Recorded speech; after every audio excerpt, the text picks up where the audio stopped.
The Chamber Orchestra of the Springs opens their 34th season on Sunday, September 10th at 2:30 at First United Methodist Church. An organ spectacular, the third year for one of those, quite popular, featuring music by Ottorino Respighi, Howard Hanson, and Charles-Marie Vidor. I have Thomas Wilson, Chamber Orchestra of the Springs music director, also Joseph Galema, principal organist for First United Methodist Church, also performing on the Howard Hanson piece. And welcome, gentlemen. Thanks for coming out. Thanks for having us. Thanks for having us. You've been having a lot of success with these organ spectaculars. Yes. Well, we launched it. We were sort of over the top at the beginning. We had the Saint-Saëns Organ Symphony because we wanted to make a statement that this could be a whole lot of fun to do. And now we're getting deeper into the repertoire, and it turns out there is quite a lot of music for orchestra and organ that is absolutely fantastic music, but just doesn't get played very much. And yet here we are in Colorado Springs, First United Methodist, a beautiful space for music, great acoustics, and a fantastic organ that they've maintained very, very well. So why not explore this repertoire? And our audiences have loved it, if nothing else, for the sheer spectacle of it all. Vidor, that piece is not very well known, but he composed a lot of organ symphonies. He I did. believe. He did. Joe was telling me this. He composed a lot of organ solo symphonies, but this one has the orchestra with it, and Right. this is the one. Okay. Right. And it turns out he was a fantastic, I would say in his time, he was quite arguably the best organ composer anywhere in the world at that time.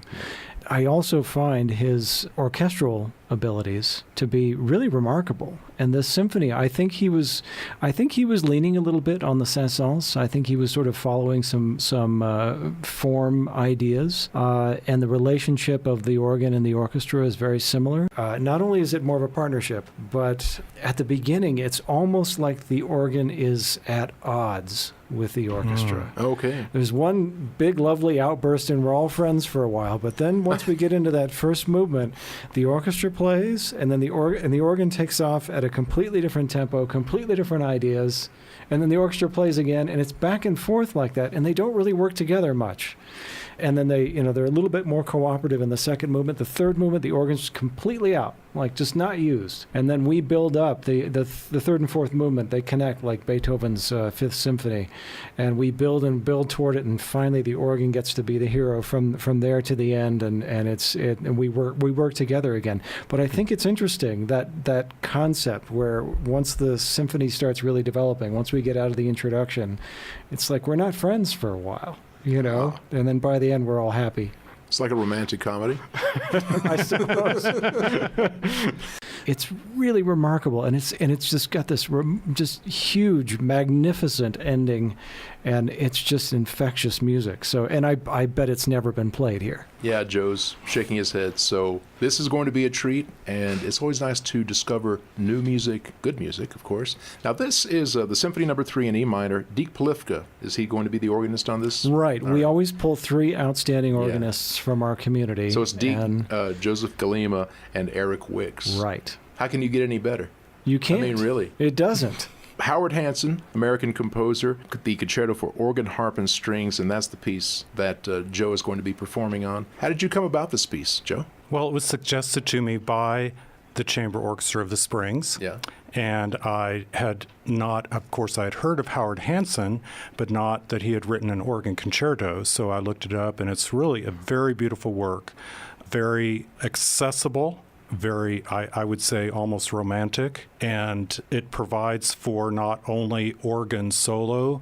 Similar to last year's Barber piece, this one also features a very extensive pedal solo, which features the feet of the organist.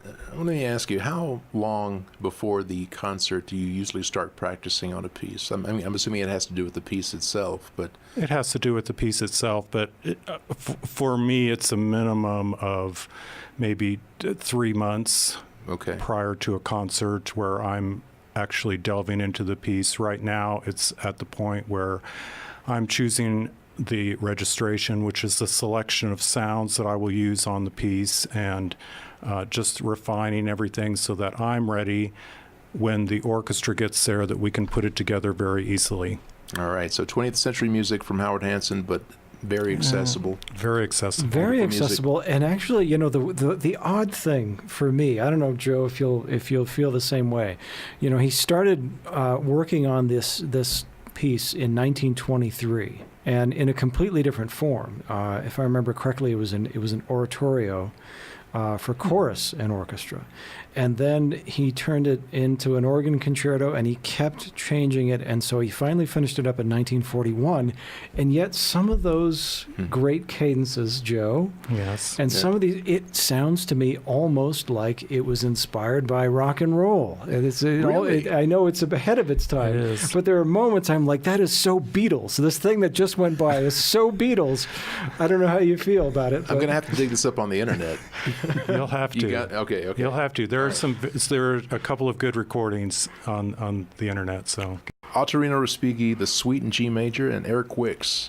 He's a harpsichordist with Parish House Baroque and, everywhere. Actually. And he's at First And a Lutheran, if I'm not magnificent organist. mistaken. Yeah, And he'll be performing this Respighi piece. absolutely. Let's talk And about that. it's a wonderful piece. Yeah. It's one of Respighi's first endeavors in old music styles. Right. It sort of matured in the He did a lot of that. Yeah, it sort of matured in the three suites of ancient airs and dances.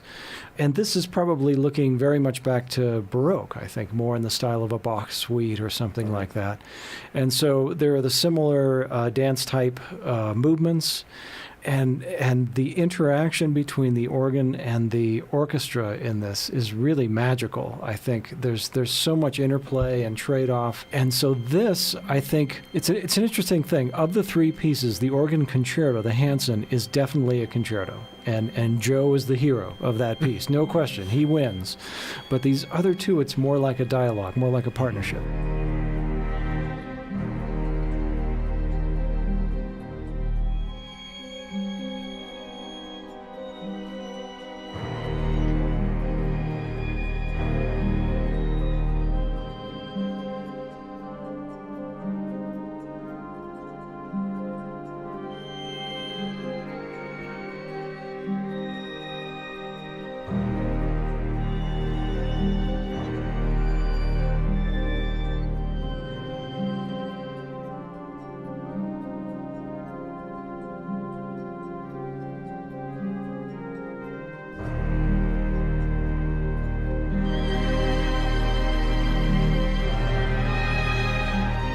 I'd like to remind listeners I'm speaking to Thomas Wilson, music director of the Chamber Orchestra of the Springs, also Joseph Galema, principal organist for the First United Methodist Church.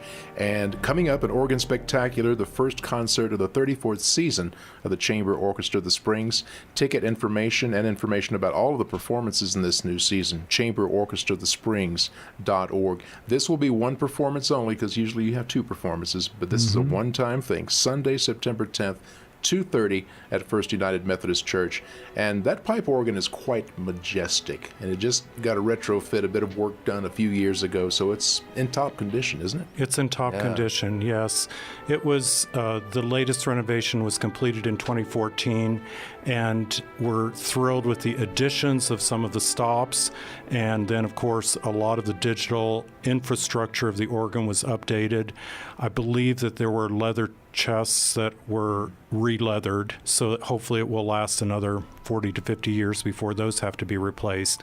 But it's the largest instrument in Colorado Springs, and I believe the way it speaks in the room, and of course the room helps, but the console is up front so people can see and watch, and it's an excellent installation. Wonderful acoustics, and a good time is guaranteed for all. How Absolutely. about that? That's correct. Come have fun. Anything we haven't touched on that you'd like to talk about?